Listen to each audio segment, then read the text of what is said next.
আরামবাগ উৎসব 2023-24 শুরু হতে চলেছে আরামবাগ হাই স্কুল মাঠে।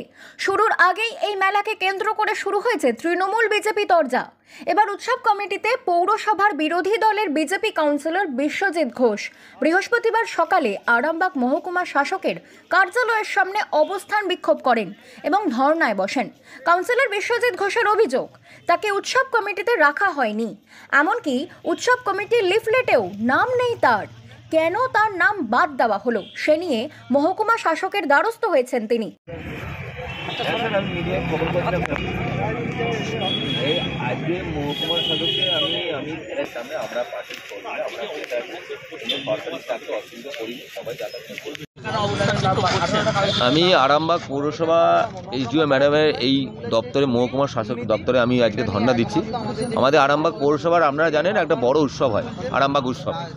সেই উৎসবে 18টি কাউন্সিলরের নাম আছে, 19 নম্বর ওয়ার্ডে কাউন্সিলরের নাম নেই। এটা বর্তমানে আমি বিশ্বজিৎ ঘোষ, আমি লড়াই করে গণতান্ত্রিকভাবে জিতে এসেছি। তার সত্ত্বেও আমাকে দেখা যাচ্ছে আমার নাম বাদ দিয়েছে। আমি কেন বাদ দিয়েছে সেটার জন্য আমি আরামবাগ মহকুমার শাসকের কাছে আমি জানতে চাইছি, এবং ম্যাডাম যতক্ষণ না আমাকে বলবেন আমি আমার তরফ থেকে আমি ধর্নায় বসে থাকবো। তাতে যদি আমার রাতও কাটাতে আমি রাতও এখানে বসে কাটাবো, কিন্তু আমি উত্তর না নিয়ে আমি এখানে উঠছি না। কারণ এইভাবে মানুষকে আমাকে অপমান মানে আমার 19 নম্বর ওয়ার্ডের সাধারণ মানুষকে অপমান করা হচ্ছে। 19 নম্বর উন্নয়ন কাজ থেকে মানুষকে বঞ্চিত করা হচ্ছে। পুজোর সময় কোনো রকম কোনো রিলিফ দেয়নি। আমাকে মানুষ কই ফেলছে যে আমি কোত্থেকে দেবো? আমি তো তাদের হয়ে আমি লড়াই করতে এসেছি, তাদেরকে সুযোগ সুবিধা পাই দিতে এসেছি। তাদেরকে যদি সুযোগ সুবিধা না দিতে আমার কিসের কারণ? তাহলে পৌরসভা মহকুমার শাসককে বলে দিতে হবে যে 19 নম্বর ওয়ার্ড পৌরসভার মধ্যে নাই, 18টি ওয়ার্ড আছে, 19 নম্বর ওয়ার্ড বলে কিছু নাই। কিন্তু 18টি ওয়ার্ডের চেয়ারম্যান আমাদের সমীর ভান্ডারী উনি বলে দিয়ে 19 নম্বর ওয়ার্ড বলে কিছু নেই। আমি জানি যতক্ষণের উত্তর দেবে অন্তত আমি ধর্নায় বসে থাকবো।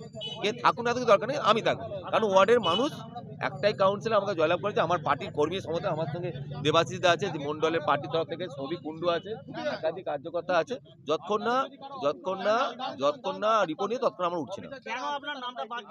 আমি জানি না, আমি বিজেপি করি তাই নাম দিয়েছে। সিপিএম এর আপোষ করছে, চেয়ারম্যান বলবেন। অন্যদিকে এক মহিলা দোকান করার জায়গা না পেয়ে বিস্ফোরক অভিযোগ করেছেন। মেলা কমিটি বলছে তোমাদেরকে দেওয়া হবে না, এখন আমরা অনেক টাকা করে আমরা দিয়ে দিয়েছি। হ্যাঁ, আমরা অনেক টাকায় ওরা জায়গা দিয়ে দিচ্ছি। ওরা যা করবে, যারা মাঠটা নিচ্ছে তারা এইগুলো করবে, আমাদের হাত নেই। ওনারা বিক্রি করে দিয়েছে মাঠটা। এবার যারা মাঠটা নিচ্ছে সে বলছে আমি বড় বড় রেস্টুরেন্ট করেছি, আমার তাদের পাতা দোকানে বসবে, এমনি সাধারণ লোকের দিকে বসতে দেওয়া হবে না। হ্যাঁ, আগের বছর কি আমি আজ দীর্ঘদিন বসে এসেছি। আমি করি রোল, চাউমিন, ভেলপুরি। আমার বাড়ি 2 নম্বর ওয়ার্ড। আমি অন্তত 10 বছর। কোথায় বসতুন? আজকে কারোর কাছেই আসিনি, মিথ্যে কথা আমি বলতে পারবো না। কারোর কাছেই আসিনি। আমরা মাঠে গেছিলাম, মাঠের লোক আমাদেরকে জায়গা দেবে না। রবিবারে যাদিকে মাঠটা বিক্রি করেছে, রবিবারে ওই লোকেরা বলেছে রবিবারে ওখানে মাঠে সব যেতে বলেছে, যাব কি হয় দেখা যাক, নাহলে ওখানে রক্তগঙ্গা বইয়ে দেবো। আরতি রায়। এদিনের অবস্থান বিক্ষোভে কাউন্সিলর বিশ্বজিৎ ঘোষ ছাড়াও উপস্থিত ছিলেন বিজেপি সাংগঠনিক জেলা যুব মোর্চার সভাপতি উপাসক দে, সৌভিক কুণ্ডু, বিজেপি নেত্রী সুদেষ্ণা অধিকারী সহ অন্যান্য নেতৃত্বরা। দেখুন, অনেক দিন ধরে এই জিনিসটা ঘটে আসছে যে যেহেতু আরামবাগে 19টা ওয়ার্ড আছে, 19টা ওয়ার্ডের মধ্যে একটা ওয়ার্ড বিজেপি পেয়েছে। বিজেপির প্রতিনিধি একজন আছেন যে বিরোধী নেতা, এখানে তাকে কোনো মিটিং থেকে, বোর্ড মিটিং হলে তাকে ডাকা হয় না। কোনো রকম যাতে যেটা 19টা কাউন্সিলরকে নিয়ে আরামবাগ পৌরসভার যে সমস্ত কাজ, উনি সেখান থেকে কিন্তু কোনো রকম খবর পায় না, মিটিংয়ে ডাকা হয় না। এখন পুরোপুরিভাবে অসহযোগিতা। এবার আপনারা আজকে দেখবেন এই যে এটা ওনাদের নিজেদের ছাপানো, এখানে পরপর আপনারা দেখতে পাবেন যে প্রত্যেকটা বিধানে প্রত্যেকটা কাউন্সিলর বৃন্দ লেখা আছে। কাউন্সিলর বৃন্দ এখানে প্রত্যেকে 1 থেকে একদম 18 অবধি লেখা আছে প্রত্যেকটা কাউন্সিলরের নাম। এখানে কিন্তু 19 নম্বর ওয়ার্ডের কাউন্সিলরের নাম নেই। তাহলে কি ওনারা 19 নম্বর ওয়ার্ডটা পৌরসভা থেকে বার করে দিয়েছে? আজকে এই যে নোংরামো করছে ওরা টেন্ডার করে মানুষকে, কে জানে টেন্ডার হয়েছে? আপনারা জানেন? একটা এত কোটি টাকার একটা মাঠে টেন্ডার হয়ে গেল, আপনারাও জানেন না। ওনারা পয়সা লোটার জন্য এতদিন চুরি করছিল, এবার ডাকাতি করছে। যে ডাকাতি করার উদ্দেশ্যে যে একজন বিরোধী কাউন্সিলর থাকলে ওদের সব ডিটেলস পেয়ে যাবে, সমস্ত ডিটেলস তথ্য আমাদের হাতে চলে আসবে, তার জন্য ওনাকে শুধু বঞ্চিত করা হচ্ছে। আর আমরা এসডিও ম্যাডামের কাছে এর আগে আমাদের কাউন্সিলর অনেকবার জানিয়েছে, কিচ্ছু হয়নি, সব সেটিং করে বসে আছে। হ্যাঁ অবশ্যই, এখন আমাদের এইটা চলছে, আমরা পরিষ্কার এর যতক্ষণ না সুরা হচ্ছে আমরা এখানে থাকবো। আমি উপাসক দে, আমি 2 নম্বর ওয়ার্ডের বাসিন্দা এবং বিজেপির আরামবাগ সাংগঠনিক জেলা যুব মোর্চার সভাপতি। শিক্ষা সংস্কৃতি নীতি দুই আছে। এদের শিক্ষা সংস্কৃতি এর তো গুলি মেরেছে এরা, এদের কালচার নীতিজ্ঞান কোনো কিছু নেই। অন্তত সাংবিধানিক দিকগুলো মানুক। কাউন্সিলর উনি জনপ্রতিনিধি, ওনাকে তো দিতে হবে।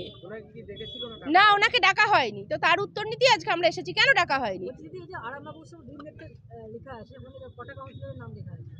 দেখুন, আপনারা দেখুন 18টা, আপনারা দেখুন, আমি বলবো না, আমার বলার দর দেখুন। এটা হচ্ছে মানে চোরেদের তো মিটিং, আর একটা ব্যাপার হচ্ছে যে শিক্ষা সংস্কৃতি যা আছে এরা সব ডোবার জলে দিয়েছে, মানে যেখান থেকে কেউ তুলতেও নামবে না, বুঝতে পেরেছেন?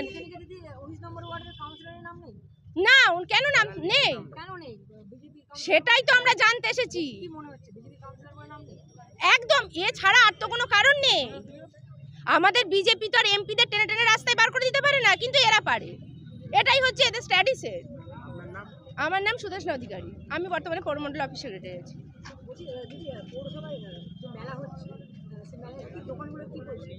মেলায় দোকানগুলো, মেলার প্রত্যেকটা জিনিসের দাম বেশি, সেটা দোকানদারদের দোষ নয়। ব্যাপারটা হচ্ছে একটা ফুচকাওয়ালা, তার কাছ থেকে 500 টাকা পার ডে নেওয়া হচ্ছে, তাহলে সে 10 টাকায় 7টা ফুচকা দিতে পারবে না, তাহলে তাকে 10 টাকায় 4টে ফুচকা দিতে হবে। একটা ঘুগনির প্লেটের দাম 30 টাকা, কিভাবে মানুষ নেবে বলুন? এটাই হচ্ছে ব্যাপার, বুঝতে পেরেছেন? মানে ঘুরিয়ে চুরি, নাকটা এদিক দিয়ে নয়, নাকটা এদিক দিয়ে ঘুরে সেই দিক দিয়ে, এরকম একটা স্ট্র্যাটেজি হচ্ছে করে চুরি যাকে বলা হয়। আমি আমাদের পশ্চিমবঙ্গ সরকারকে বলবো, এক কাজ করুন, যেমন বিদেশে বিখ্যাত বড় বড় হ্যাকারদের বিশেষ প্রশিক্ষণ দিয়ে পাঠানো হয়। শুভেন্দু অধিকারী যে ভাষায় মমতা ব্যানার্জিকে কথা বলে, চোর মমতা ব্যানার্জি, চোর মুখ্যমন্ত্রী, তারা কি করে আশা করে যে তাদের রিপ্রেজেন্টেটিভকে আমরা নেমন্তন্ন করব? হ্যাঁ, আমি আপনাকে নেমন্তন্ন করিনি, আপনি উপযাচক হয়ে নেমন্তন্ন চাইছেন কেন? এটা কি তৃণমূলের বলছেন? না, তৃণমূলের কথা না, এটা হচ্ছে আমাদের কথা, আমাদের কথা। এটা নেমন্তন্ন বলছেন, এটা কি তৃণমূলের কর্মসূচি না আরামবাগ পৌরসভা, আরামবাগ হলেই বা আরামবাগ পৌরসভা তৃণমূলের ভোট, তো এটা তো অস্বীকার করে লাভ নেই, এটা তো অস্বীকার করে লাভ নেই। তৃণমূলের ভোট, একটা বিজেপির কাউন্সিলর সে কতটুকু সহযোগিতা করে আরামবাগ পৌর বোর্ডকে? সে তো সহযোগিতা কোথাও করে না, সে দিনরাত বোর্ডের পেছনে লাগে, বোর্ডের বিরুদ্ধে কথা বলে, বোর্ড সব অন্যায় করছে বলে। এটা তো ঠিক নয়, আগে সে ঠিক হোক, তারপর আমরা ঠিক হব। রাজনৈতিকভাবে ছাঁটার দরকার নেই, আমরা মানুষের সাহায্য নিয়ে, মানুষকে নিয়েই এটা আমরা করব, মানুষকে পাশে পেয়েই আমরা এটা করব। রাজনীতি, আমার নাম বিশ্বনাথ চ্যাটার্জি, আমি 3 নম্বর ওয়ার্ডের কাউন্সিলর। উৎসব কমিটিতে, হ্যাঁ, যে উৎসব কমিটিতে রয়েছে, আপনি লিফলেট দেখবেন, আমি একটা পদে আছি, সম্পাদক করেছেন, যেহেতু আমার ওয়ার্ড চেয়ারম্যান ওই জন্য করেছেন।